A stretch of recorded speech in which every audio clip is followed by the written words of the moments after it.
Hi, and welcome to Sixcess Stories. We are your hosts, Christina Gent. And Eric Ozorowski.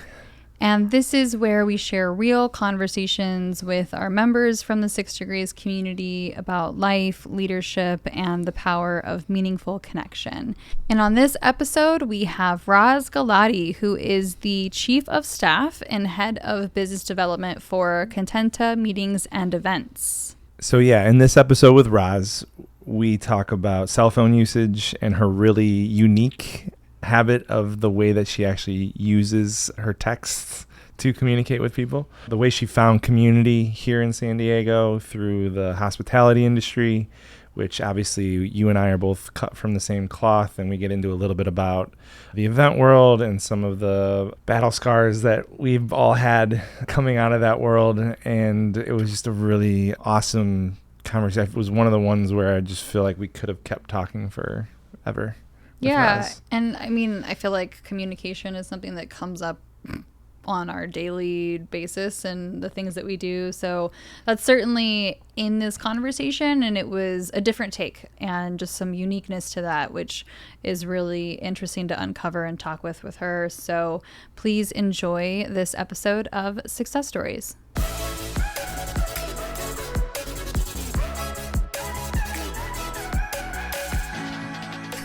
It's not my liquor of choice. What is your liquor of choice? Probably a scotch or a tequila. Okay. One of the two. Is that our check-in? Should we do that as our check-in? What's our liquor of choice? No. No. Because it's Monday, maybe the check-in is what's one word to describe your mood with it being Monday. With it being Monday. I think Monday. Monday. It's a very Monday feeling Monday. It's a Monday. Like if you could put the stereotypical Monday, yeah. I feel like I'm having that day. Yeah. That's what it feels like. Sometimes it doesn't feel like a Monday when it's Monday. That's true. I've had plenty of really amazing Mondays. I would say just the nature of what we've been talking about. It's a bit of a foggy Monday for me. Foggy. It's foggy. I would say sporadic. Like we've just been, like I said to you when you walked in, just like be here for a little bit and on to the next thing, and then be here for a different place, do something. But there's no flow. So sporadic Monday. Well, you've been all over San Diego, though, it sounds like then. If you've been downtown and now you're here, I feel like that just takes time too. Yeah. And it takes more time than I even allow myself. I think about that. I think about, okay, if I'm going to map out my day, I'm going to make sure that I'm combining stuff in one area as much as I possibly can. Well, I mean, so Roz, just to tie it into what you do, is like you're the master planner, coordinator, travel extraordinaire, everything, mapping it all out. Mapping it all out is the skill set. How does that translate for you to your day-to-day? And are you the person where it's like, I have my schedule, I do my plan, and it has to go a certain way? Or if it goes off, how much is planned and how much is planned and how much is taking it as it comes? Excellent question. I'd say a lot of my day is planned. Yeah. My schedule, I'm one of those people that will block time on their calendar just to do a task that might even be a day-to-day task, because it helps serve as a reminder as well. Mm-hmm. But then it also helps create flow throughout the day. So if I'm working on maybe a client project and actually planning their event, I might leave that to a specific part of the day and then do all the client work in one subset. Sure. And then do all the accounting and any kind of like operational tasks together, because they're more similar. At least I feel like my brain is working to its best capacity because I'm trying to group projects together. It feels better, more productive. But then, and often and day to day, things come up that you have to side table your entire day to then prioritize something. And when that happens, that's been one of the hardest things I think for me to learn professionally, is to actually take a deep breath, realize that it's not the person who's delivering the message's fault, and that you just have to make space for it and get it done. Because if it's clearly coming up and it's being prioritized, it needs to be urgent. And then you have to triage the rest of your day.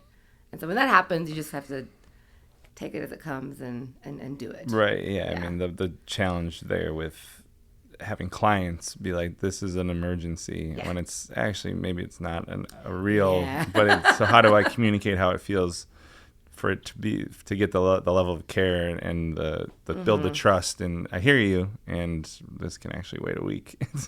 Yeah, and often asking them as well, if it is a client that's requiring something that's kind of urgent, asking them, what is the timeline? Right. When do you need this by? Because if there's other people involved as well, that means that you're working with a bunch of people's schedules at the last minute, or that need to then be involved in this project, and we don't know what their day looks like, right, or what they've already had to triage for the day. So the more people, the more complicated it gets. But again, asking for the timeline. For when sure. is it due? Sometimes we can just jump to conclusions and be like, this is really not urgent. This can wait a week. But maybe there's something that we don't know that they need it for somebody else who's putting pressure on them, right, to get it in like at a certain time. Yeah, and So. that's the crazy part. Is so much of the work world is someone's asking me for something and it feels urgent, and that stress gets passed on. And it happens. I felt it last week as well. You know, I'm on site and I'm trying to do other tasks as well, and it's just not going well. And I'm feeling stressed because it's coming down the line, Yeah. but necessarily not actually being passed. I'm just creating it Yeah. myself. And if I just voiced it and said, hey, how urgent is this? Right. What is the ETA on this? Then it might have avoided just a few moments of franticness. Yeah. That's the being kind versus being nice. Yes. Exactly. And speaking about the moose, it's like, I'm having a moose right now. When does this do? Right. And is it really urgent? My moose is the timeline you're requesting this on. Yeah.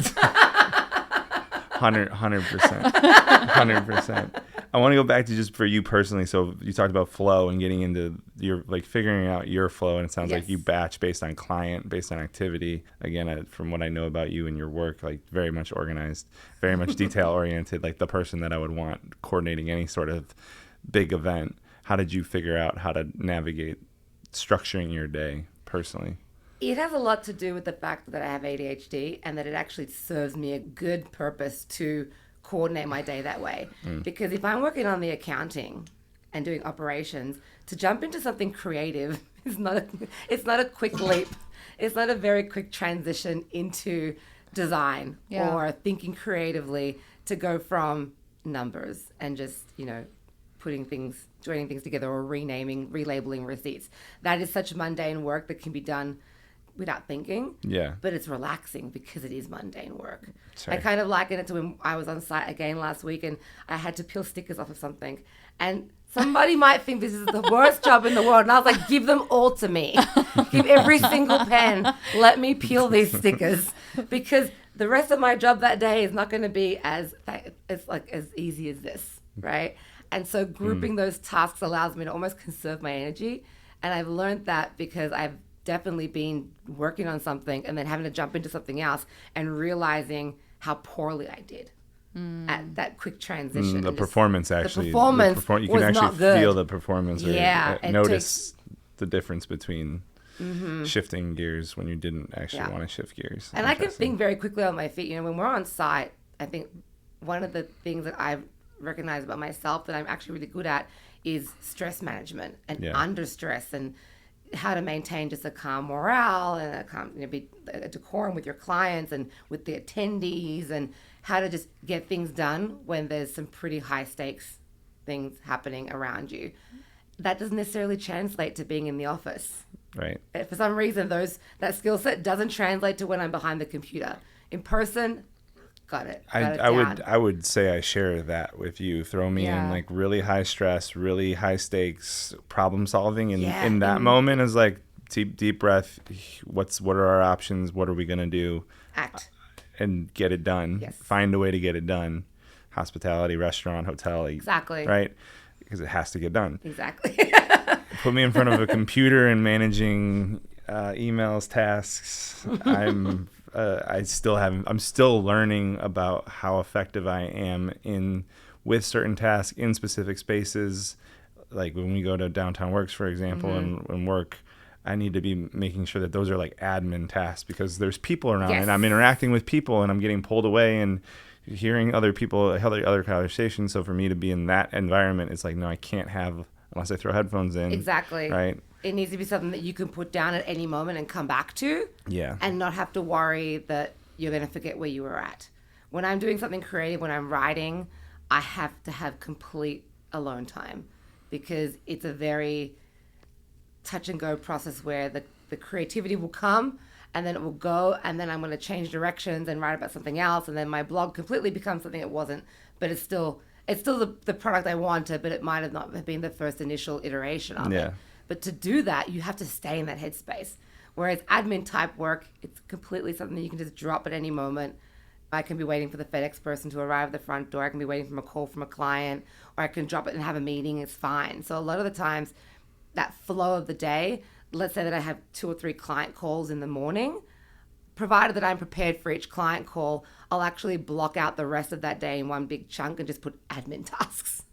So I know that I can just do these like just in between everything, and it won't be too strenuous, because there are things I can just pick up and well, do. Christina, we've talked about that for you. You've expressed that when I have calls, I have these gaps in my day where it's like, what am I supposed to do for 15 minutes, 20 minutes, 30 minutes, or even an hour sometimes? It's so hard to just switch on and off. Yeah, it's so difficult. And that's what I was thinking about as you were both talking. It's just, for me, that's my biggest struggle is, how do I make the most of these short gaps? Even today is a prime example of it. As we were at Downtown Works, and I look at the amount of time that we have left to potentially get something done, and it was 45 minutes, and I'm like, I can't get into flow and then get out of it in 45 minutes. I need more time to set apart for maybe an actual project that I'm working on. So what the hell do I do for 45 minutes? And then that's where I get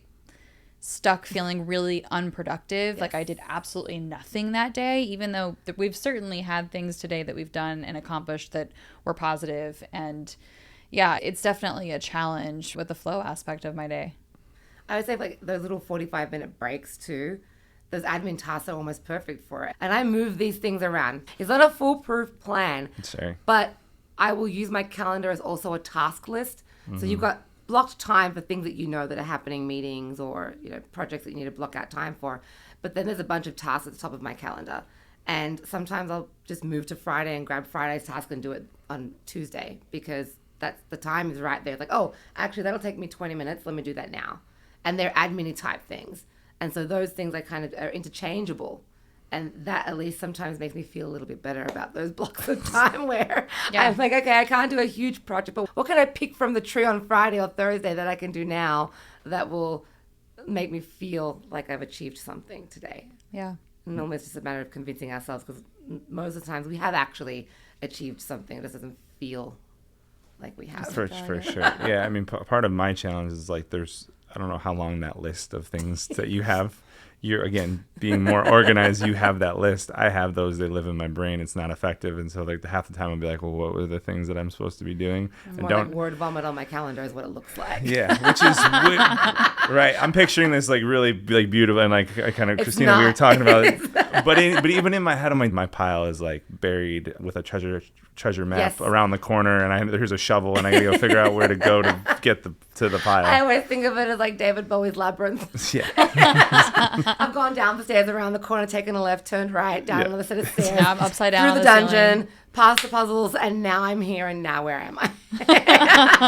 I'm at the top of the first set of stairs. Like you're at least down in the maze. Do you know what I found helps with that? Because my inbox, sometimes I open it up and it will I get overwhelmed because there are emails I haven't addressed. I've read them, but I haven't addressed them. It kills my soul because I know that people take time to write these emails. And sometimes just getting copy and pasting the URL from when I've opened it and putting it in the task list. So it'll be like, go to this email, respond to this person, and that'll be one of the things sitting on my calendar as a task. But because I've copy and pasted the email, I can just click on it and it opens up the email right away, and I don't have to go and look for it. Yeah, that's actually really smart. I never thought about it. Takes away a lot of the stress URL. Of where was that email that I knew what it was about, and I can't find it now. I'm trying in my 5 inboxes. Where is it? Yeah, I'm doing a version. I'm like in the middle of trying to be more effective with email. I hate email. Part of me is just like, I want to just turn it off. And if you need me, call me, text me. I'm the opposite. I'm like, if you need me, don't text me. Oh, I know. That's my boundary. That's a hard thing for me to manage if there's an actual task that gets put into my text messages, because I'm not someone who can work out of my phone. Like I do not want to answer emails on my phone. I do not want to schedule any type of event or add something to the calendar on my phone. I need to see it on the computer. I don't know what the hell that's about, but same way. I cannot. And so when people text me, and there's even certain industries, real estate is a really good example of people who actually prefer text message and they never really look at their inbox. And I'm just like, oh my God, this is going to get lost. It's going to get lost in my text. I'm going to open it. And that for me is, now that I can actually put something on unread, again, like, I mean, it helps a little bit, right? Because you can see that it's sitting there and it's actionable. But this is ironic. So this past week when we were on site, my colleagues were seeing me delete text, and they go, "What are you doing deleting your text?" I go, "Well, I treat it like a checkbox. It's like a list. So for me, if I action something, I delete it because it means I've handled it." And they thought that it was just the weirdest. I think most people would hear me say that I delete my text and they would think it's super shady. But like, what are you trying to hide? Wait, like all of your texts, like all from of my texts. your friends? Once I action something, it's deleted. Wait, so you literally like don't have basically text messages in your phone right now? No, I probably don't have that many. I could show you, probably like maybe that is 6 or 7 so threads. Wild. Yeah. Oh my God, that's crazy. I mean, yeah. Do you have all of? Oh, I don't delete my text messages. Yeah. I mean, until it starts to tell me that it's like full. You have to remove it, but it all lives somewhere. So if someone sends me photos, I save them and put them in my cloud. Or if there's a password, it goes in my vault on my like passwords. I move everything to somewhere where it needs to be. And so once I've actioned it, I'm like, okay, I don't need this now. Get rid of it. Because anything that sits in my inbox in my cell phone, I feel like it's an action item. Wow. I treat it almost like an email inbox. And I wish I could have folders. If I could have folders in my cell phone, this would just stop me from deleting everything, because then I could archive it. Completed. Done. Move it away. Yeah. But because it just sits there, I'm just like, I don't need this. It's just adding lines to things that I need to focus on. Wow. So I treat it like a checklist. But when I see a little red badge on my cell phone that something's unread, it causes me great stress. Yeah. Because it might be something for my dad, or something for my personal business, or something for my day job, or just maybe it's a text from a friend. So I have to have it read. And that's why I have to delete things once they're actioned. That's fascinating. Whatever works for you. I would say your system's way more effective for you than whatever system I have is for me right now. Well, it's only failed me a few times where someone will respond to something I've sent like 2 weeks ago, and I said I've clearly moved past this because I've already deleted this question. What are you responding to? They're like, you sent me this. I'm like, yeah, but clearly I've moved on from this question. You didn't respond. It's now past tense. So there's no just kind of ongoing conversation. There's a few group threads, very, very few. Yeah. Okay. But no, I don't really have any ongoing conversations. My WhatsApp is different, but also my WhatsApp is on my computer, and it's easier for me to like keep tabs on things. And I use it for my travel business because it's more international. Yeah. So it's treated differently. But yeah, no, my text no. No ongoing thread. So like that gives me anxiety, as well as I have seen people who have thousands of unread text messages. And that is wild to me. That to me is worse than like what you're describing. When I've seen that on someone's phone, I'm like, how do you function as a human being? I don't understand you. I just don't get it. So this is my phone now. So I switched it. Ooh. So it's literally just like these 6 apps. For the listener, it's really it's black and white screen. There's it doesn't look like what's it called? The casino? A slot machine, right? But that's how it's been designed for our attention. And so when we we look at our phones, and it's all these colors and the apps, and it's all these different things, like, ooh, which one do I click on, right? And so he pretty much got rid of that kind of addiction trap. So basically these are just hyperlinks. So it just to a subset of then apps. Yeah, like so I'll click on listen, and it just reroutes to Spotify, right? And how long have you had that new set up for? About 6 months. And how's it working out? I still use it. Part of it was I was hoping it would get me off some of the other apps, and I didn't delete anything that's not there. Still lives on the phone. This feels a little bit more manageable. Definitely, when I saw it, I'm like, that looks so calming. Yeah, it's still a little bit cleaner, a little bit simpler. It's a list. Yeah, I it's love a list. lists. So yeah, part of it's to make a smartphone a dumb phone is kind of the idea of it. So to answer your question, it's been 6 months to 9 months now with it. I don't think my time on my screen time actually has fluctuated at all. Because you still have to use your phone for work at the end of the day, right? We're still, even though like Christina and I, we don't like doing it, there is still an element that we do check our emails on our phones, and that screen time is still there. What do I need a map. I like music. I want to be able to call people, text people, emails yes or no on my phone. It almost looks like my dad's phone. Yeah. Well, dad's cell phone was like phone and contact book. Yeah. And photos and camera. But That's the 4 apps. What got to me to this was I was like, what if I got a flip phone again? Yeah. I mean, like just the simplicity of that, and it sounded so nice. I'm just like, you can call me and you can text me. Oh, goodness. In my 20s, I used to purposely, when I first moved here and I was, paycheck to paycheck, I used to purposely not pay my phone bill so it would disconnect. So I'd be left alone. That is so admission. Wow. So similar, not quite that, but I kind of love that. Sorry, I can't.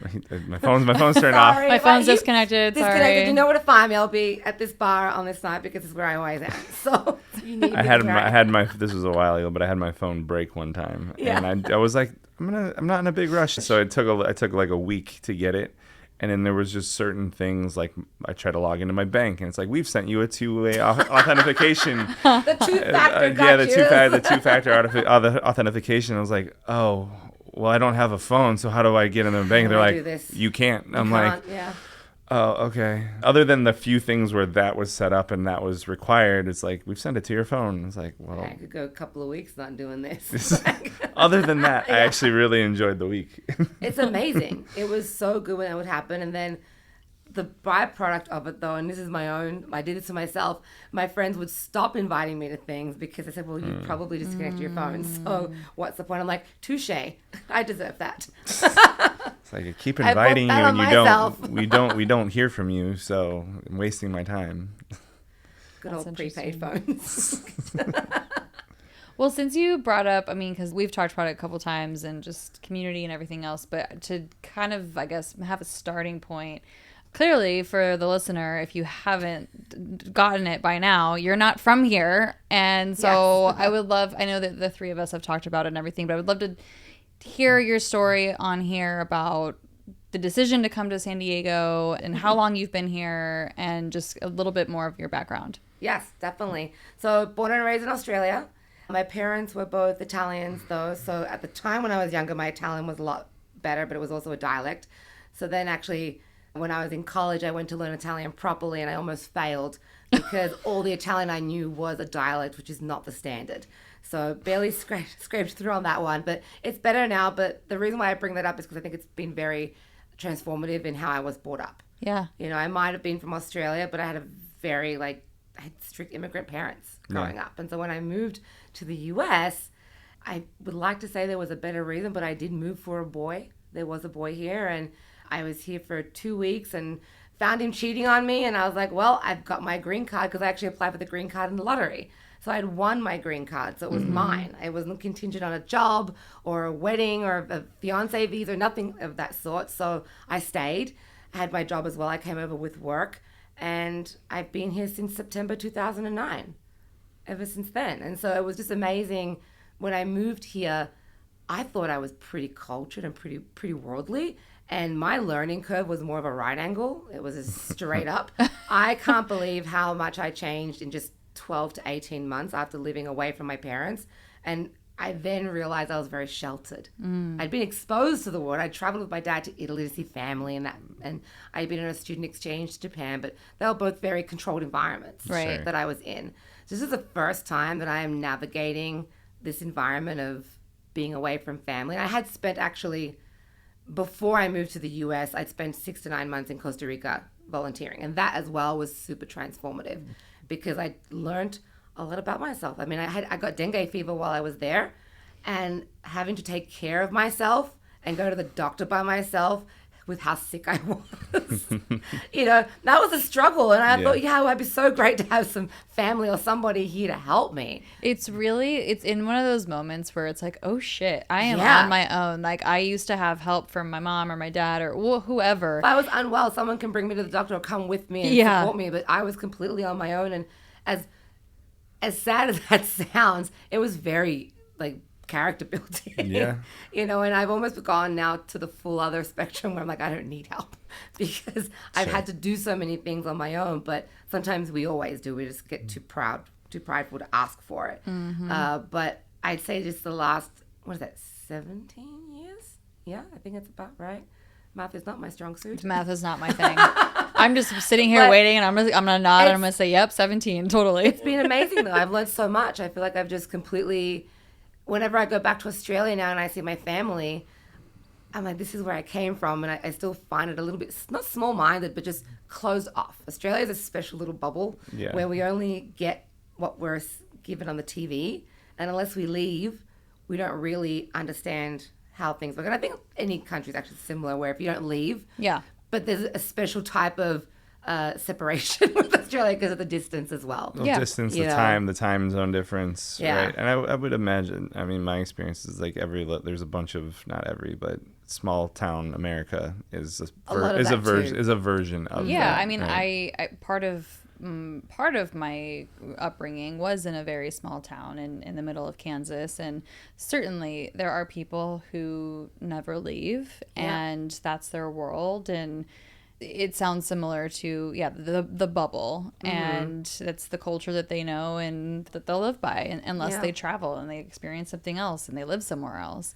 And I think in that respect, it's really important that I've had to teach myself is that whenever I go back to Australia, not to impose my, like, what I've learned just immediately, because you can live quite happily in that bubble, and there's nothing wrong with that, provided that you're okay with, I guess, learning when it's required. Yeah. Right? And being okay with that education standpoint. But the first few times I'd go back, I definitely was just a bit of a brat. I'm like, you don't understand. And the world is a big place and you've got to go. And now I'm like, no, you know what? If you're happy here doing what you're doing, there is nothing wrong with that. Yeah. There is nothing wrong with your lifestyle and what you've chosen to do. And it's just people have different needs.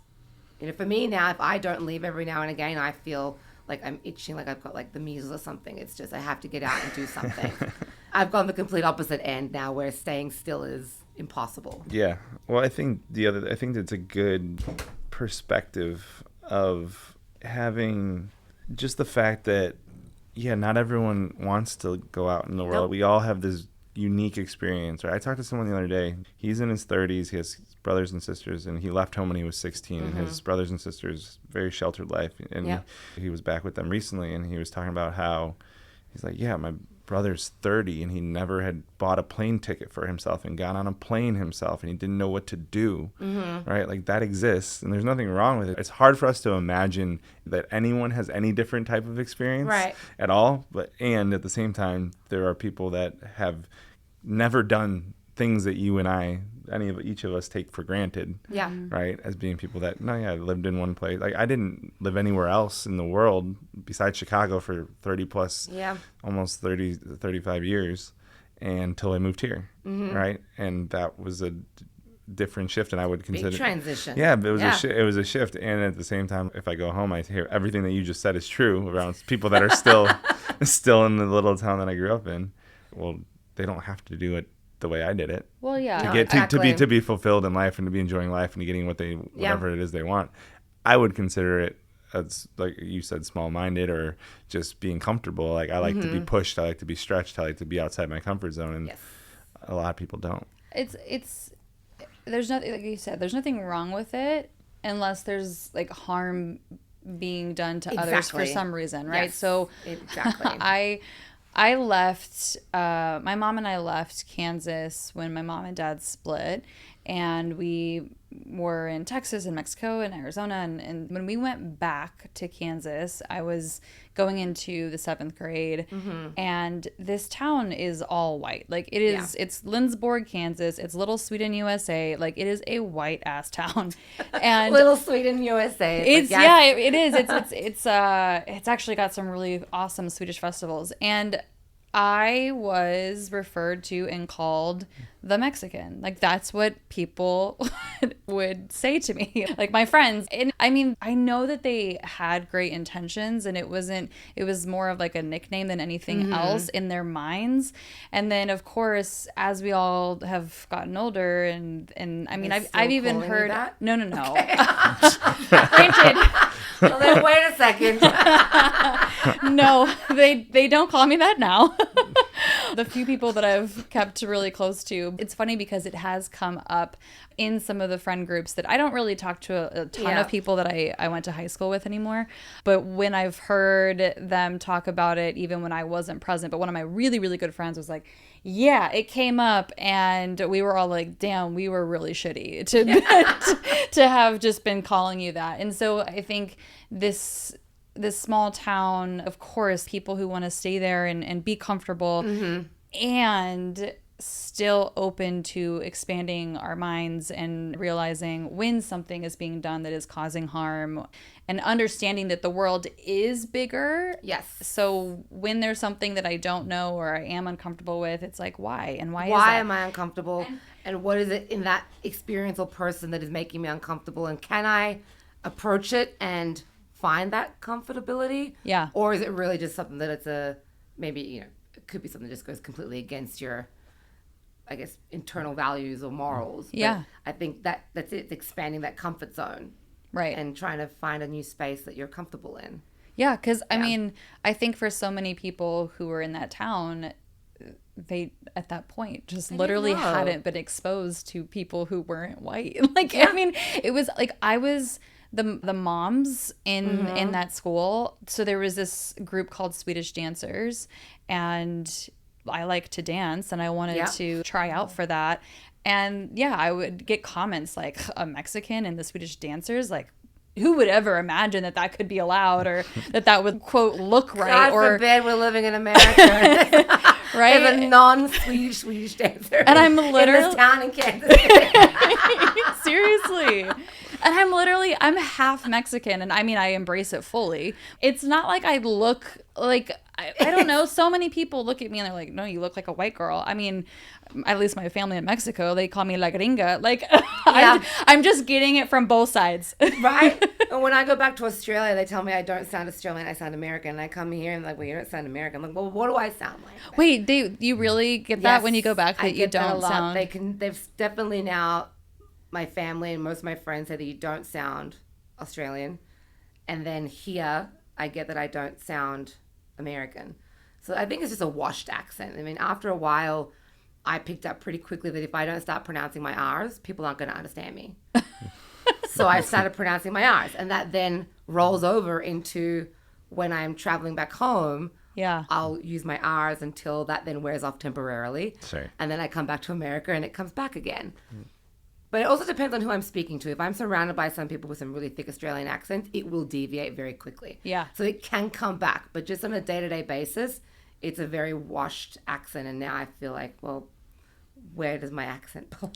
Accents are interesting to me because I think there's the idea of code switching and like trying to fit in, and certain people, because I feel like if I was in a new place, I would want to do what I could to fit in and be liked and all the things, and then probably lose the accent, right, if I didn't talk the way I talked. And I think there's people that it's a point of pride. It's like, no, I'm from somewhere that's not here, and I'm going to actually do the opposite. Like, F you, like, figure out how to listen, figure out how to understand me, right? And so it's such an interesting cultural thing to adapt, like the adaptability part and fitting in versus being, quote unquote, myself. And being understood. I remember there was one Thanksgiving where I was sitting with my girlfriends, and I don't know how we got on this topic, but it came up that they only understand about 75% of what I say.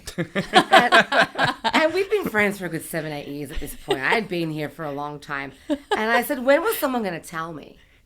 then why don't you ever ask for clarity? And their response was, well, Roz, eventually we figure out what you're saying with more context. I was like, okay. Since then, I've asked other people at that time if they felt the same way. And they said, yeah, generally there's a few things you'll say that we don't understand. But if we keep listening, eventually you'll allude more to the topic. And through context, we'll figure it out. And I thought, wow, it's amazing how many people will just not say anything. Well, okay. I think it's harder. It's more work, right? Like for me to listen. So I grew up with two grandparents that were off the boat from Poland, and so they spoke broken English. My grandpa would literally call grilled cheese hot dogs. you want a hot dog? Yeah. That's what he was. I'm like, I would love a grilled cheese, and he made the best grilled cheeses. You mean the best hot dogs?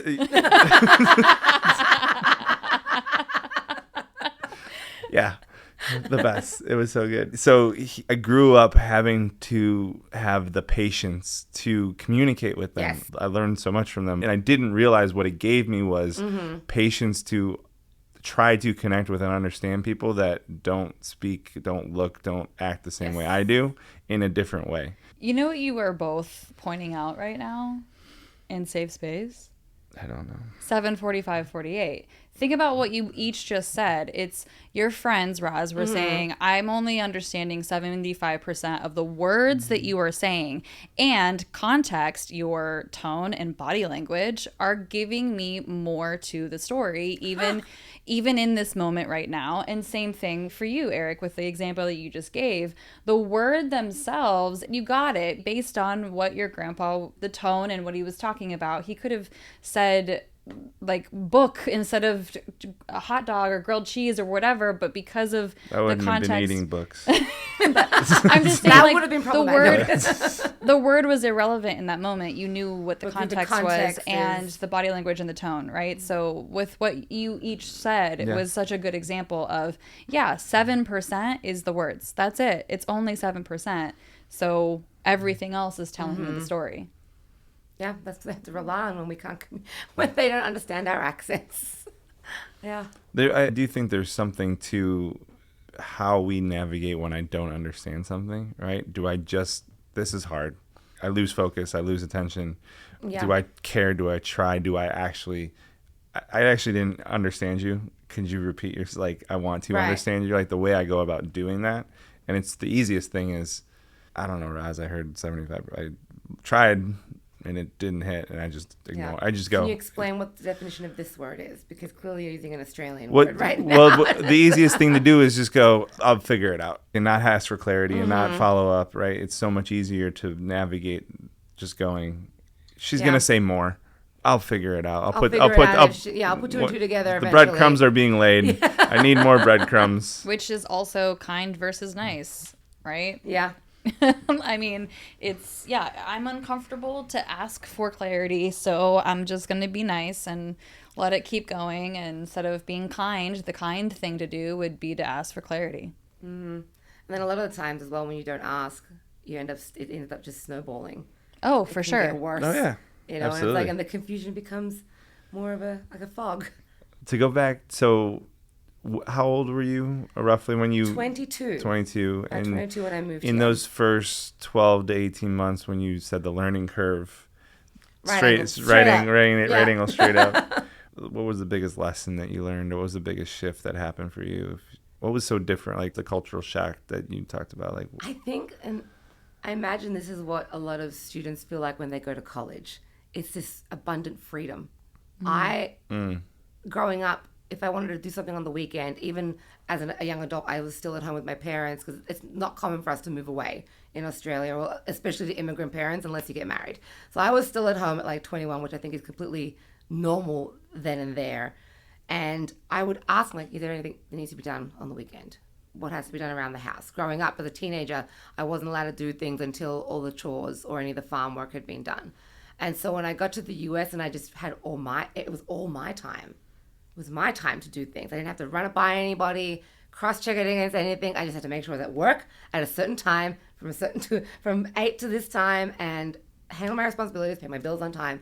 And then I just had all of this, just no one to answer to. And it was kind of a learning curve to manage my time because it was too much freedom. Yeah.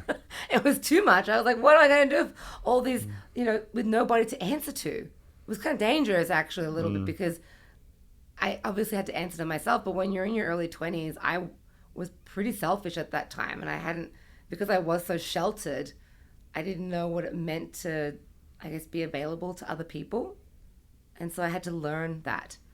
Sure. Yeah, and it was, I still have those friends from then, but I think if we looked at our friendship then and now, we would both all be in the same place, where back then we were just living the dream and having fun, and now there's an element of responsibility and I guess more self-awareness, more value in our relationship versus just that going out, having a good time and getting to work on time. There's more abundance in what we do day to day. Yeah, I'm hearing more intentionality. Yes, more intentionality. I definitely had that in college and 20s of just like, I'm not thinking about the future. I'm just living right now and whatever's going to happen and saying yes to the fun stuff. And exactly. And not having, there was schedule because you had to work around, work. But I just felt like there was too much freedom, if that can be a bad thing. Did you go to university? I did, in Australia. Okay. Yeah. Because, if I just thinking about this as you were talking, I was like, yeah, I guess college was a stepping stone into that, right? It was, yes, you have freedom, and there's still a lot of structure that's happening, especially the first year living on campus. In my experience, at least, that's what I did. But there was still some sensibility about it, which I think is interesting, because I say too much freedom that, I was having a good time partying and going out, but I've always been a very responsible person. Mm-hmm. But it still felt like I was just, I don't want to say I didn't care about other things, but I was selfish, I think is the best word to describe it. And maybe to provide an example, when my sister got divorced, I was quite young and I didn't really understand it. I would think I was 23, 24. It was right after I had left. And now when my niece and nephew ask me about that, I have nothing to give them because I have no context, because it's not that I didn't care, it's that I didn't understand. I didn't know their relationship. I didn't know what really divorce was about. And I guess if I'd been in Australia, I would have been more closer to it. But having that separation, I just didn't have that ability to, I don't want to say care. It makes me sound like an asshole. But because I wasn't there, I didn't understand the gravity of the situation. Yeah. And so I was more concerned about myself and like living my best life, if that makes sense. How much older is she? 10 years older than me. 10 years older than you. Yeah. Well, and that's another thing too. Like you've already pointed out, you were here and you were doing this during your 20s, which I think most of us were pretty irresponsible in our 20s. That's kind of what they're for. It was just a time where, and it's silly things too, like buying a mattress for the first time. Sure. What do I look for? What do I look for in a mattress? Do I have to have a bed base? Like, can I just buy a really good mattress and put it on the floor? Yeah. And I did that. I was like, I'm going to put all the money into the mattress and just leave it on the floor, because why do I need a bed base for? Yeah. Why? No one ever explained to me. For 9 years, I had a mattress on the floor. Wait, really? You did for 9 years? I did for 9 years. Dang. Yeah. But it was little things. It's like learning to live. Yeah. And learning these things that I guess I'd never been taught, or I feel like these topics in school need to be addressed, like how to do your taxes and credit scores, and just, I don't want to say homely things, but things that make you into an adult that can function as well. But then also being here and having nobody else responsible for me and nobody to be responsible for. Yeah. Also, was a very just like too many options for Roz rather than the boundaries. Did you have roommates at all? I did. You yes. did. Okay. Because I think part of my experience, like college and after college, was like seeing how other people do certain things. Yes. Be like, why the fuck do you do it that way? Yeah. I have a really good example of that. So the first group of people I lived with when I moved to San Diego, because when I did move here, my boyfriend at the time had said, well, you can move in with me. And whatever sensibility 22-year-old Roz had, she said no. She said, no, I need to get roommates. Nice. I need to make friends, because if you're my only person here, then where does that leave me if I want to go do something with people apart from you? Right. So I went and got roommates. And Brian had a earthquake kit in his closet. And I had just moved to California. I knew about earthquakes, terrified of them, because all that I knew about earthquakes was the ground opens up beneath you and you get swallowed whole. Yeah, right? that's 100%. That is what I understood about an earthquake. They can be devastating in certain parts of the world. Yeah. I didn't know that it's a little shake, rattle, and roll, and you just keep going on with your day. Right? That was not my understanding of it. In certain parts of the world, and enough to have an earthquake kit as someone that lives in California. So now I have an earthquake kit because I learned from Brian that this is a California thing. And so to this day, the minute I moved out of Brian's house, I made my own earthquake kit. And to this day, it sits in my bedroom within arm's reach of my bed. We don't even have one. And it's something that I just learned and I observed about what's he doing. This is crazy, but clearly I need to get on this wagon and I have to make my own. And so now I have one. But you know what? The stuff in there has come in handy for non-earthquake situation. You've still gotten use out of it. I'm like, where's that headlamp when I need that? It was just that learning, a sudden surge of learning that was just so overstimulating. Yeah. That I didn't know where to put the boundaries and where to stop it. Yeah. But it all led to really good things. I can't say that anything that I had done I would not do again. I would 100% do everything the same way again. Because it's all led to something that was meaningful or has provided some kind of scope that I can then have a metric for. Sure. You know? Sure. Yeah. And it's interesting because when I left, my mom had wrote me this letter and I was reading it and I was like, oh God, I was eye rolling. I was really? And it was just all about, we don't know why you're leaving. Are you running away? What are you running away from? And I was like, what are you talking about? In my mind, I was not doing anything wrong. I was not running away. Yeah. I was just like, this is a great opportunity. I'm going to go.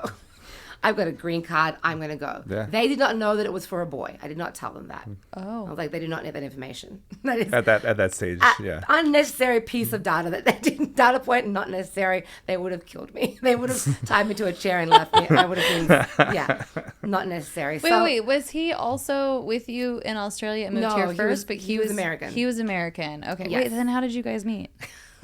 This is a great story. We met at the zoo when we were teenagers. He was there on vacation with his family.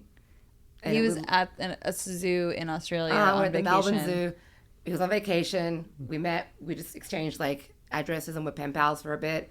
And then that moved on to online because that's where the natural tech world went. Yeah. And we just got to know each other. And then the feelings just kind of grew. And eventually he came back to visit me when I was 19. And we decided to go long distance. Wow. What a crazy story. Great days of our lives. How long were you long distance before you pulled the trigger and yep? Actually, maybe I was 19. Yeah. 19, 20. I don't remember the dates exactly. It was around there, but it's funny because even now today I would still do long distance again. I loved it. Would you? I had so much time to myself. Yeah. Can also not be in a relationship. The thing is, I really like being with people. So when I have had relationships and they've been busy people, I've loved it because I'm also a really busy person. So it gives me the opportunity to do what I need to do. And then when I'm with them, I am just with them. Mm-hmm. So when I am with that person and I'm in person with them, or even if we're on the phone, that is all that I am doing. That's it. I am not looking at my phone, talking to somebody else. I'm not texting somebody else. Sure. It's very intentional time. And so for me, that long distance allows me, kind of like my calendar, to create separation and focus in on certain things. And so long distance or partnering with someone who's busy would work for me because it just allows me to be busy and not feel like I'm not giving them the time they need. Well, that's interesting because that's how Christine and I's relationship started. I was working a 9-to-5 job. I worked on the weekends bartending, and then she had her bartending schedule, bartending, serving lifestyle, hospitality lifestyle. And so we were very much, we only just ships in the night, and we'd have a day a week where we'd go time together throughout the week, a little bit, but it was kind of sprinkled in. Mm-hmm. And then the pandemic happens, and we had an 800 square foot studio apartment in the city of Chicago, 2 humans, 2 dogs, no AC, and all of a sudden and we were married for a year at the time, knew each other for a year, married for a year and a half. Roughly, a little bit less. A little less, yeah. A little less, a year and maybe 4 or 5 months. And all of a sudden it's like, oh, I didn't know this about you. And it was just kind of just shoving 3 years into marriage into about 6 months living in that little space. But hey, the learning curve is great.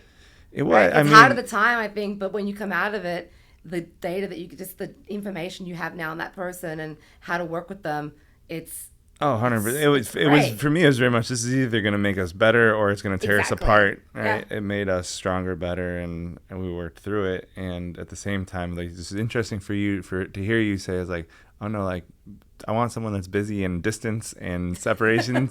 'Cause, yeah, I guess for me it's like that. It sounds nice until, but like that's not. That's Yeah, it is. it's It not works. reality. It works until it's like, well, Until we have too much time. it's like, oh, I get sick of you. I go back over there. I would just think that if I was a busy person and they weren't, that they would feel neglected. Yeah. And I wouldn't want that for them. So somebody who's also busy, who knows that I'm not going to give them a hard time for being busy. Sure. I'm like, if you need to prioritize this today, that's good. Go do that. But make sure that you prioritize me on this day and don't change plans. So my expectation would be that you keep this on the calendar. Yeah, I would. I mean, part of me is like the busyness is relevant. It's just someone that like what kind of attention do they need? How do they get jealous? What are their love lanlanguages? What do they need? What's the compatibility part? Whether they're busy or not, and lifestyle and all this stuff is just kind of factors to what you're saying. But I hear it's interesting to hear that. It's like no, like long distance works really well for me. Here's why. It's worked multiple times. Yeah. Well, I mean, I'm not married yet, but it's worked multiple times. I think apart from that ex that I moved here for, I still have really good friendships with my last exes. So. Well, so to go back to, after being here for a little bit, talk a little, I guess I'd love to hear a little bit more about your career path. So specifically around why this, meetings and events and event production, and then even, I know you do the travel, still part of what you do. Still part of what I do. After Costa Rica, I came to the US for 3 months and did a work exchange. So I lived in a youth hostel, and in exchange for living there full time, I would give them like 4 hours a day of work. And so I got to know people. I met the people that ran it. And then when I moved back to Australia and was given my green card, they needed a new assistant manager. And so the timing had just perfectly worked out. So I moved over to the US, fortunately, with a job right in the beat of that recession. That was right when the recession hit in the US. And I worked for a youth hostel, and they had hired me to raise the ratings for the social ratings. And so I spent a lot of time just pub crawling for almost a year and a half. Getting paid to go rate bars, review bars. And I would take all the people in the hostel and I'd take them out every night, whether it was to go for Taco Tuesday, to go to the baseball, to go on a pub crawl, to go to Tijuana for like the night. Like we would just go down there, and it was great fun. I loved it because I loved the international aspects. I got to meet a lot of people. Yeah. And a lot of them actually are still friends to this day. I've got I've got a handful of really, really good friends out of that. And one I'm actually traveling with in August. So see, it's almost 17 years and we're still friends. And then from there, I went and found a travel agency in Pacific Beach. So I started working for a travel agency and did that for a couple of years. And then from that, one of our clients was actually looking for someone to work in-house with them that had experience in travel but also had other skills, and that was with Terra Education. So I went to work with them, and basically my role was to prepare teenagers for travel, and I loved it because it was travel planning, but it was more of that coaching perspective where I got to educate the student on what you need to do to prepare for this travel experience, and working with the parents as well. And that's where a lot of that working really well under pressure came into it, because when the programs were running in June, July, and August, we were on call for any kind of crisis.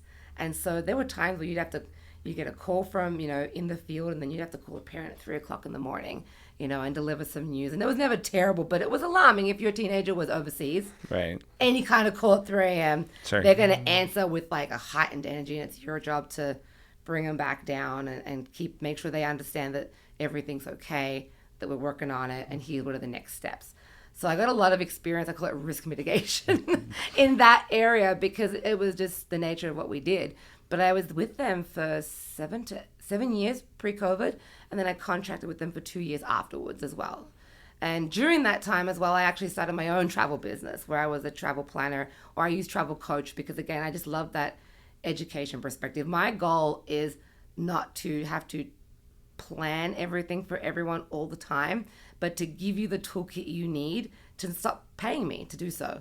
Mm-hmm. So my idea of being that travel coach is, I can plan for you your trip, no problem, but if something goes wrong, or if you want to make changes, or if you want to go and book something on a whim, you should know how to do it, get a good deal, and be like comfortable in doing so and For navigating that conversation with the airline and navigating that conversation with the hotel. And so I do that on the side.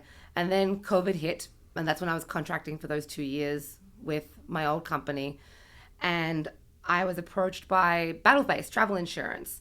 And Battleface are an amazing travel insurance company that are doing things very differently. So instead of buying a whole travel insurance policy, you can just pick the parts you want. And so you can reduce the cost of your insurance policy, but also get exactly what it is that you need. So if you just want medical coverage, you could just have medical coverage.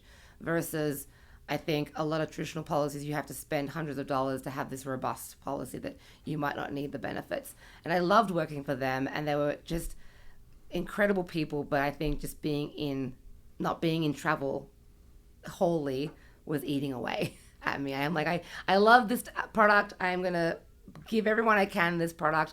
But at the end of the day, it's just not working. My heart's not here. And so my friend had actually asked me that she had started her own corporate meetings and events planning business. And it was about a year after I started working for Battleface. And she said, do you want to come work for me? And I said, I've just started with Battleface. I mean, it'd been a year, but for me, that's just starting. I'm very long-term generally in my jobs. And I go, I can't do that to them. They're really good people. And I have to give this time. And it was also my first opportunity outside of customer service. So instead of doing customer service or travel planning, I was in partnerships. So it was really nice to be out of that realm, and to break out of that's a really hard thing, I think, for a lot of people to do. And so I said no.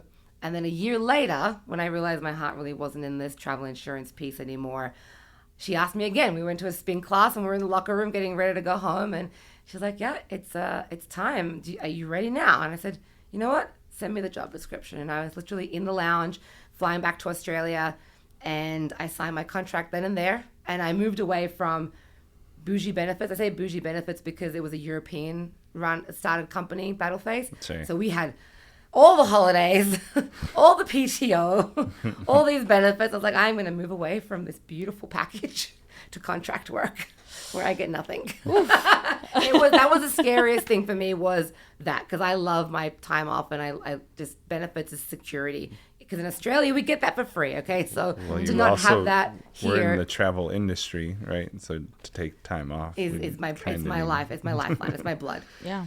Yeah, I would. Yeah. So I worked in events for a long time, and to pull off an event, and there's a high that comes with the high, like the higher the stakes, the bigger the budget. To pull it off, the better the feel. But it's so exciting when the attendee tells you how much they love it, or when they get that wow look on their face, and they walk into the awards ceremony and they see the lighting and the production and the music, and you can feel it, and they are excited, and that makes you happy. It definitely has those aspects of, it's just a little bit too much. It's like there's too many things to do in one day, and back to our original conversation, what do you prioritize? Right. What comes first? What needs to be triaged to another day? Right. And how do I manage? And how do I do this? the fires that are inevitable? It's funny. The last 2 years, Eric and I have felt like we've given ourselves plenty of time to get everything done before doors opening for our holiday party. And for some reason, it comes down to the wire, and it's 30 minutes before doors open, and there's just little things, and it doesn't have to be anything major, that we're now running around like crazy and trying to make sure that it is absolutely ready for the first person to walk in. But it is. So you giving yourself that plenty of time to do everything. You have given yourself plenty of time to do everything. What you've also done is you've worked ahead to create space for those last minute projects. Right. Yeah. Right. Yeah. So we always think, we'll get everything done and be perfect, and I can just relax. I can have a cup of coffee before everyone walks in. That's never going to be the case. But you've given yourself that space to have last minute things come up, which always come up. Things are constantly changing. I've worked in events for it's 10 years, and we did some really cool stuff. And every single time, like without fail, no matter how planned we were, no matter how prepared, checklists, all this stuff, someone forgets something day of, or we need to go run out because this little thing got overlooked, or FedEx didn't deliver, like whatever. Seriously. Like whatever the thing is always something. So again, high stress, and every single time it still goes off without a hitch, right? And so you talked about I think earlier about the ability to navigate high stress and manage stress during those situations. Mm-hmm. And I had someone tell this to me. I just love the analogy of in any sort of hospitality environment, I want to be a swan. I want to be floating through the room for my clients and for anyone that's there. It can be 5'11", like the kitchen could literally be on fire. Mm-hmm. And underneath the water, the swan is pulling up all the mud and the feet are going crazy. But externally, client facing, you're gliding. I'm gliding. And grace. It's all grace. And we're figuring out how to do, okay, that didn't work. On to the next thing. What's next? But that is literally what that's the goal of being on site. Definitely there have 1000% been multiple events that we have hosted where something goes wrong and I'm in panic mode. And the thing is it's felt by the guests, right? Yes. It's felt by our members. If they can see clearly on my face that I am freaking the fuck out, it's trying to be as cool as a cucumber. Cool as a cucumber and find the solution in the shortest amount of time as possible. Obviously we haven't experienced your level of event, but just from what I think part of the reason that when you and Christina met, I remember her first reaction to me, she was like, Roz was one of us. Like she gets it. She fucking gets this shit. She gets the level of detail and again, it sounds like I'll speak for myself, just like you're way more organized than I am, and it's just from knowing you and like your systems and processes and all that stuff. Is like I wish I had that. I miss that. But it takes time. You're also building a business, right? Yeah. And I think when it's your business that you're building, there's a lot more at stake where you can chop and change things easily as well. Right. And so even though with the new rebrand as well and the direction that you're going with Sixcess, it's amazing, but it's also like, how long did it take me to land on this and to get here, and how many iterations did you go through? 3.5 years. Yeah, exactly. Exactly. So you're almost doing it to yourself as well with the organization, because I think a perfect analogy is when I plan somebody else's travels, it's so easy. Yep. When I plan my own, don't ask. I am on the plane Googling. Okay. Yeah. Literally, I am on the plane looking up, where am I staying when I get, sometimes I will have something organized and at least a few days in advance.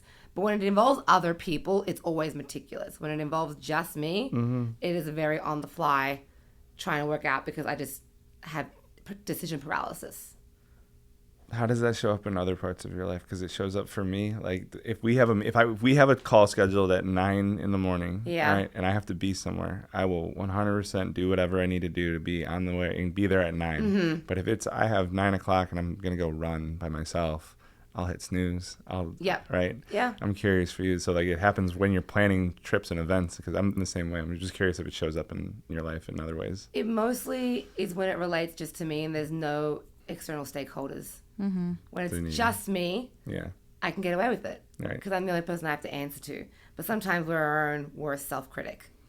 So managing the inner critic is, I think, one of the harder things when we are, I don't want to say being lazy, but like hitting snooze. Yeah. Or not making a decision of where you're going to stay. It's just detrimental to ourselves. But when it's somebody else that I'm working with, I'm such a different version of myself. Right. Well, but where I go with that is, why don't I hold myself to my own standards that I would for anyone else? People. Right. Like, why do I show up as my best self for others and not for myself when it's the self that needs it the most? So just for me, when I wake up at 5 a.m. and I do the morning routine that I have, and I go for a run and I go for a walk, meditate, and you feel better. I roll out the muscles. I do the things and then I feel amazing. So like, why do I not treat myself the same? That's the question. So it's something that I'm working through right now, and I'm just curious. It sounds like we're the same in that, because if I'm trying to work it out, because like my schedule's been up the creek without a paddle for the last 6 weeks, and normally I would do the same thing. I'll get up, go to the gym, I'll come back, I'll shower, put my face, like my under eye patches on, and I'll meditate for a little while and just try, even if it's just quietening my mind, just something, and then I'll roll out my neck and just try to get myself ready for sitting at a desk for who knows how many hours that day. And when I don't do that, which I haven't done for the last 6 weeks, I've been functioning, but I wouldn't say I've been functioning at the best version of myself. I'm just kind of making ends meet. Right. And so why?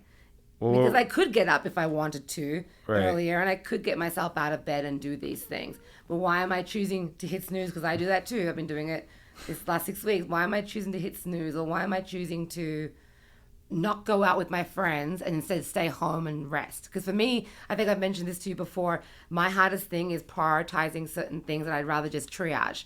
So being able to attend things with the 6 is something I have to like physically almost like, you have to do this. This is a must do. Because generally I would say, Roz, last year, I've got something else I have to do. Or I just don't have the mental capacity for it.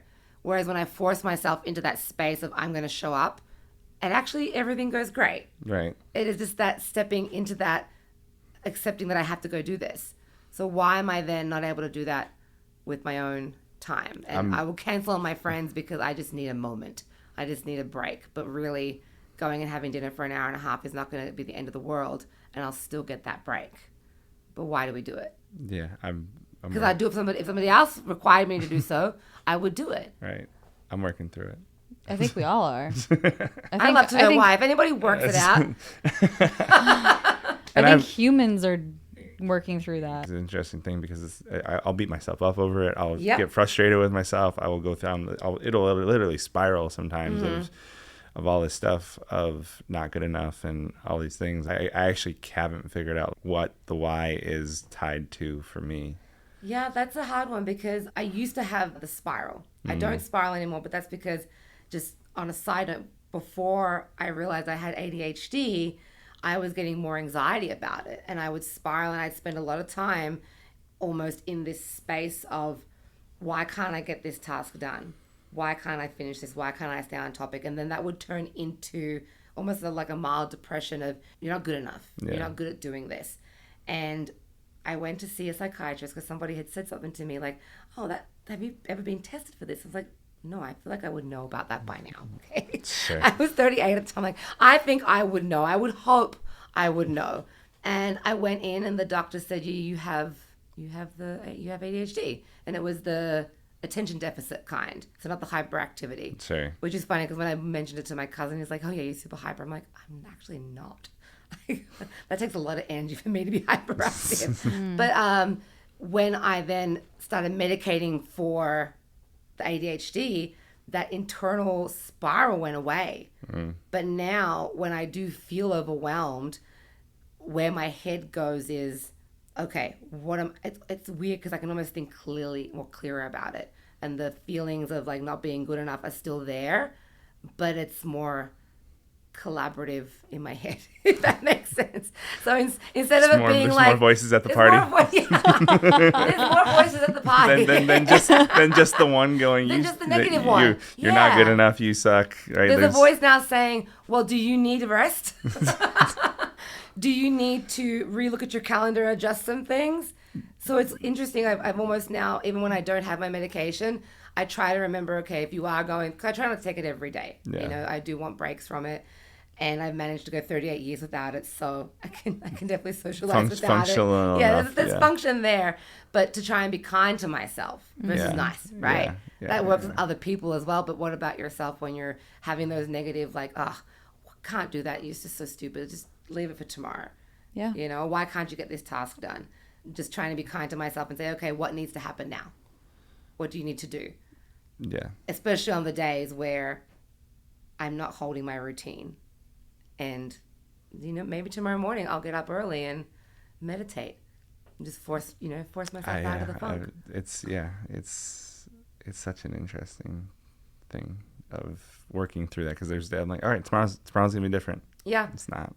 But it's also the accountability piece because I think you hit it on the head, Christina, when you said, when it's for somebody else, we show up. When I was in Boston all week, I was getting up at 2:30 a.m. Pacific Standard Time, local time there. So 5:30 in the morning, right?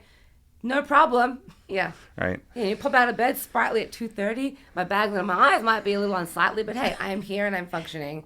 But then I can't get up at 5 o'clock here. That's now 9 p.m. Like 9 a.m. on the East Coast.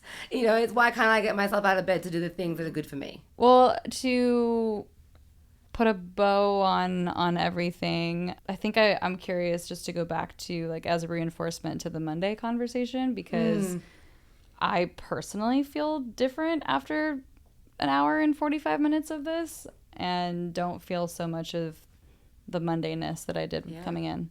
How about for you too? You're right, it doesn't feel as Monday. I would say when I came in, I was running hot. I've got like a laundry list of things I need to do for my day job, my side hustle, my personal life. I feel like I just was overwhelmed. Yeah. And that's why it felt very Monday. And now I feel a little bit more energized to go back into my workspace and get things done to make it feel less Monday. So I'd say the optimism has kicked up. Yeah. It's feeling more like a Thursday afternoon. There you go. Okay. I don't know if I would have gone all the way to Thursday, but definitely like hump day vibes. Like, yeah, I'm like, okay, no, we're vibing. It's the middle of the week. Like that's getting now through things we're doing. That's moving and grooving. Probably closer to where I feel. Yeah, I think definitely more grounded, a little bit more of like, there's some things that I want to cross off the list and get back to, rather than what I've been doing all day of just trying to figure out what to a little scattered earlier, right? And so a little bit more grounded, a little bit more direction of like, okay, back to work. This time with you went way too fast, and I want to do this again. So thank you for coming into the space and anytime and doing this with us, and just really just having a fun time. This was so much fun. We laughed really hard. It's going to be fun to edit that, and and like my ears are going to go whoa. So I'm just excited to play this back and then be able to share it with others. I feel like we had a lot of really good nuggets in here.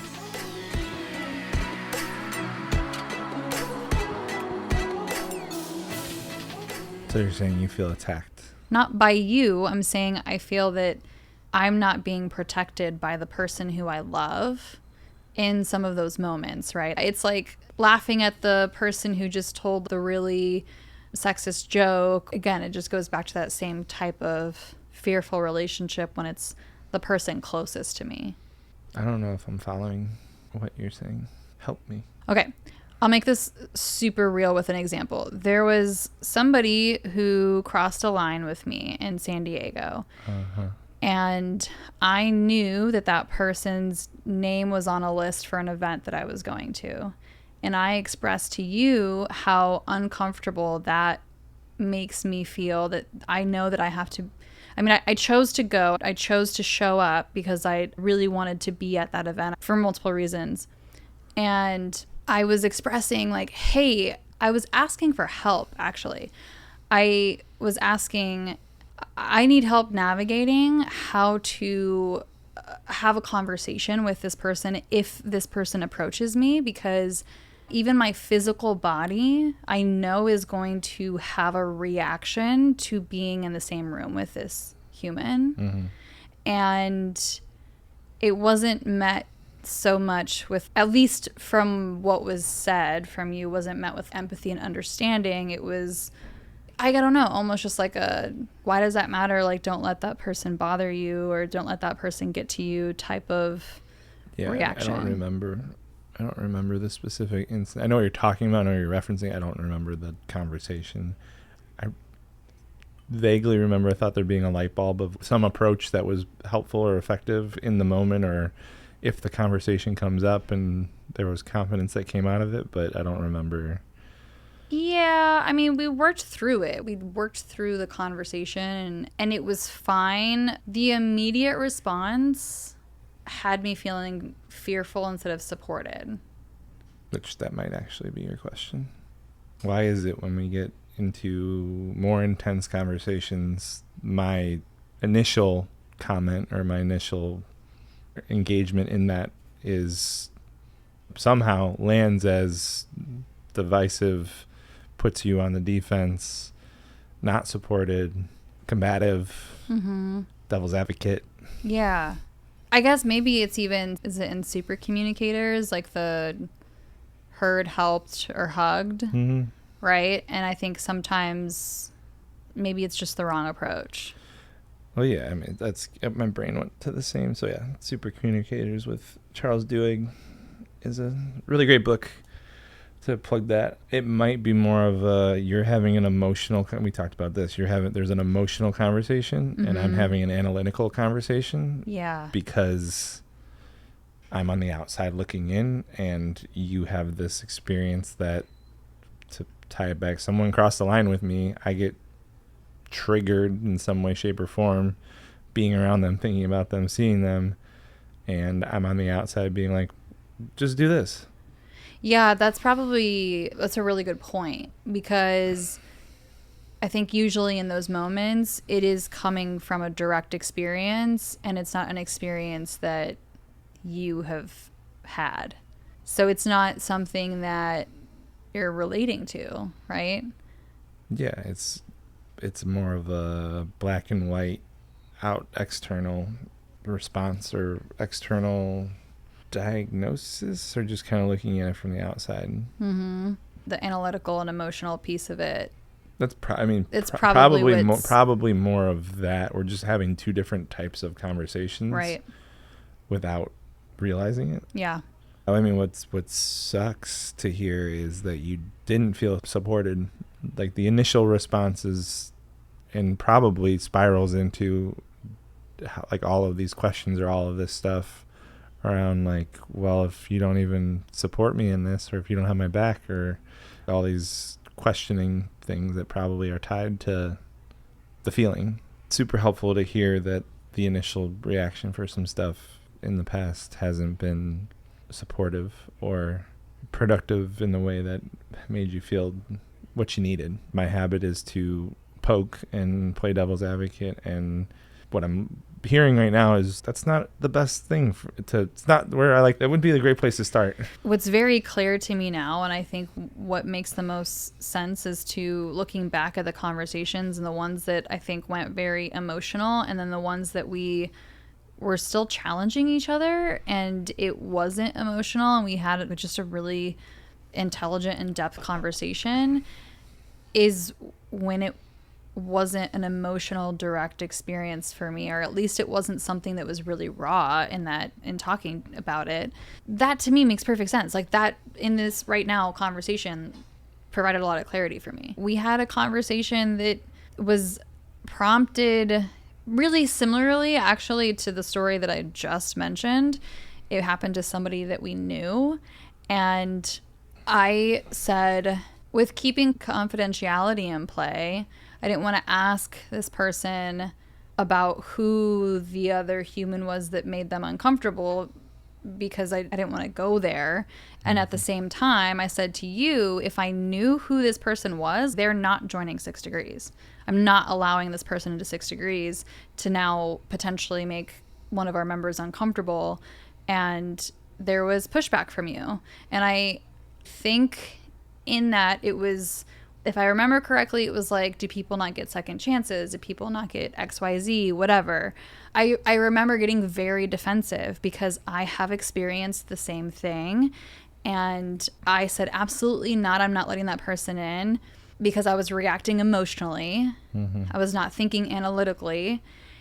And if you and I are doing our job right and well, that person wouldn't even make it into 6 Degrees anyway, because we interview well enough that we're going to see how that person doesn't align with our values and how they show up. And they're going to have behaviors that are not in line with the type of people that we bring into our organization.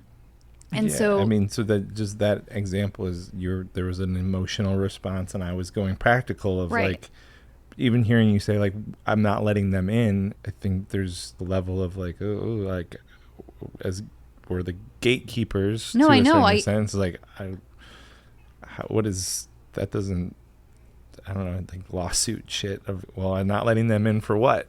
I know, and that's why I'm saying is, like, when we had that specific conversation, it's just another example of, at that time in the conversation, I was very much reacting emotionally, and you were coming from an analytical place, and so immediately combative, right? I got so defensive because I'm like, abso-fucking-lutely not. I know how that feels, and I would never want someone to feel that. It's a really, really scary place to be as a female, And anyway, I don't need to go down the rabbit hole in the list of whys because I'm not in an emotional state right now about this conversation. I 1000% can understand your side. I can understand that we were coming at the conversation from a very different place, and that's why the reaction happened. And that's where whether we blew up in that conversation or not, but that's where some of those blow ups have happened. Yeah, I guess, I mean, I don't think it really has much to do with empathy. The empathy is always there. Yeah. It's more of the type of conversation, and I think this is one of the most common things that happens is one of us is having an emotional conversation, one of us is having a practical conversation, Mm-hmm. and those two things can't actually coexist and talk to each other and connect. It's really hard. Well, maybe.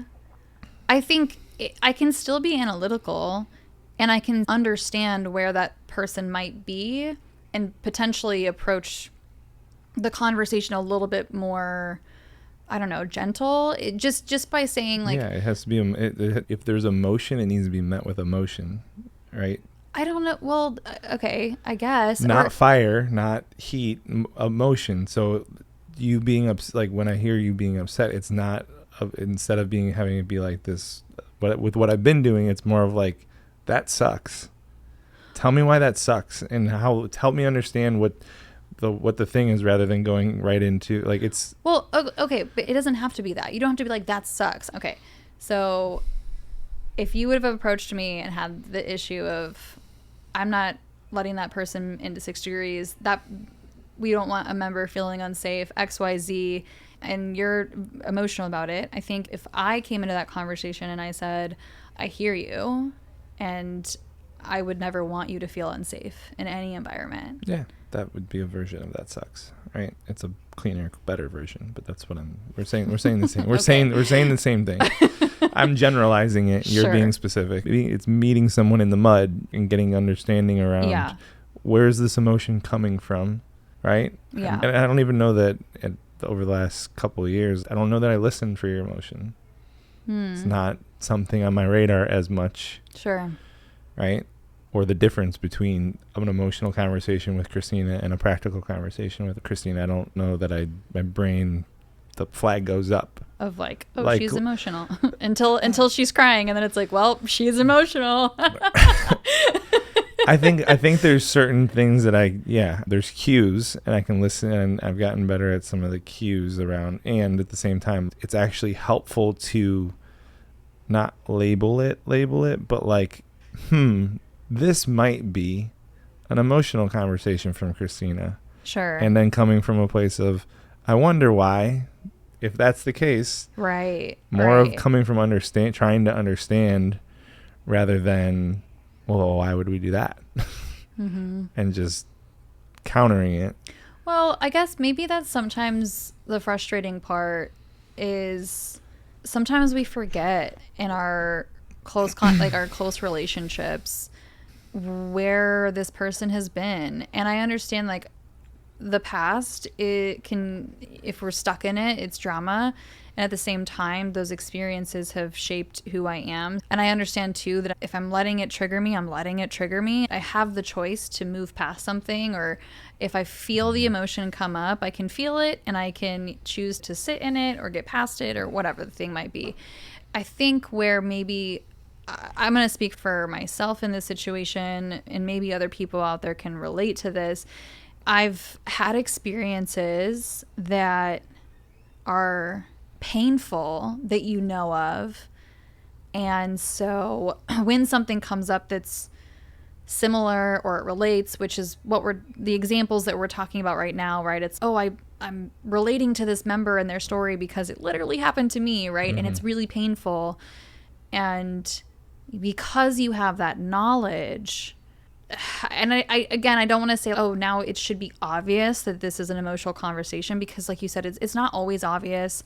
Maybe I'm missing cues or whatever. And I think that's part of, in long-term relationships, I think we start to potentially, as much as we should maybe be, not shoulds, but as much as we have the capacity now to get to know our partners like more and more and more every single day because we're with them for so long. Sometimes maybe it's just like being complacent and even maybe a little bit, I don't want to say lazy sometimes, but just to start missing some cues, which could also be a factor. Yeah, I mean, more we fall into habits and patterns, right? And the grooves get built, Yeah, and it's really easy just to miss some of it, right? Yeah. Our brain creates shortcuts. Yes. In relationships, right? It's the same. So yeah, you and me there's a habit, there's a pattern, there's drama triangles that pop up for the two of us that we don't even realize that we're in, and we just do it, and both in the business, in conversations, and yeah, 100%. It's catching it, right? It's wanting to change it if that's important. And so yeah, like the emotional conversation part is, yeah, there's probably things I can pay more attention to, and it easier to be aware and work through that in a different way. Right?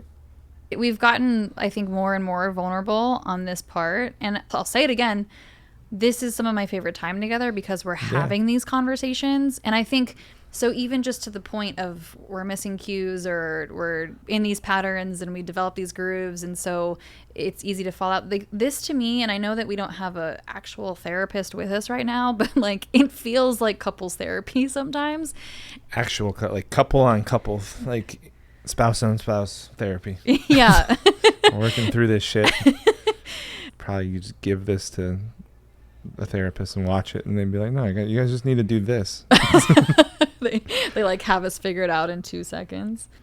It's only because it's like distracting and it's happening right now. I don't know if the mics are going to pick it up, but the show's about to start at mic drop because I can hear the cue music.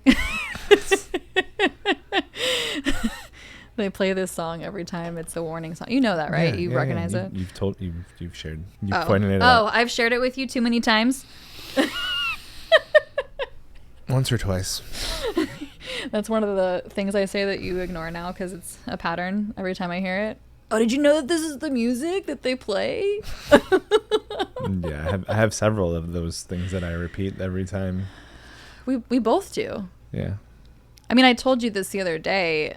I was asking you if you ever try and come up with new ways to tell our story of 6 degrees and everything because we tell it so often. And so I do make an effort when I'm around you. I'm like, how can I can I change the order? Can I add something? What can I do? What can I do to make the story different? Just because you've heard it 1,000 times at this point. Yeah. No, I don't necessarily do that. Okay, so I know that before we started this podcast, I asked you, plus or minus or whatever, how many episodes until Christina cries? We got really close. When did we get close? During this conversation. I was getting emotional. It's, you know me. I miss the cues. Really? You didn't hear it in my voice? I saw it a little. I mean, I thought you had something in your throat.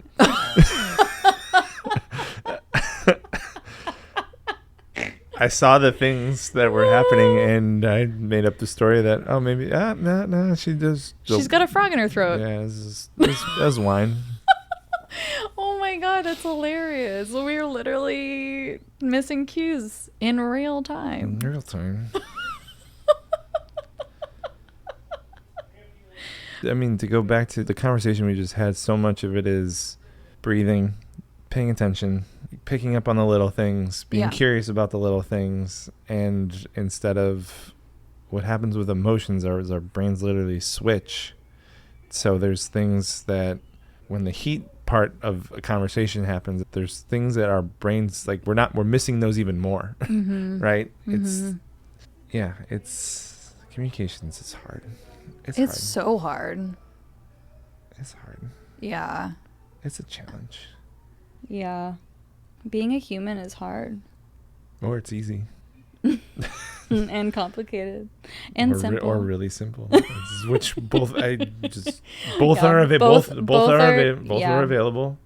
Which route do I want to pick? And I think there's a level of the more conscious that I am, the more complicated it can be. Right? I think because I've gone through waves of depression and stuff. My mom sent me something one time. It was about the people that are having depression. And it was some study. Basically, like in a nutshell, like what the study said, like it turned out to is like people that have depression are really, there's a level of intelligence. The brain is doing this. It's aware of more things. It's like this ignorance is bliss, right? The world is really easy and really simple if I don't worry about all of some of the things that we're talking about. And I just go through life and I float and blow with the wind and I die. And there's nothing wrong with that way of life.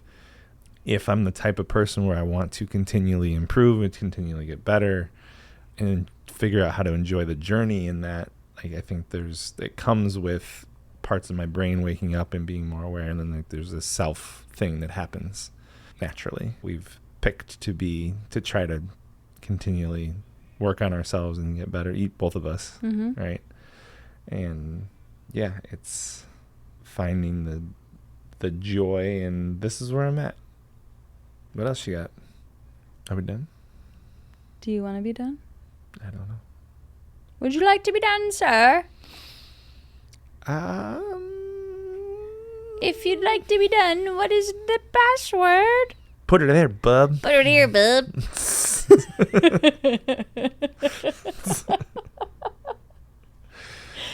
I wonder how many people think we're crazy for that. Well, I don't know. My brother already says he loves it, so this is for you, Marcus. Put her there, bub.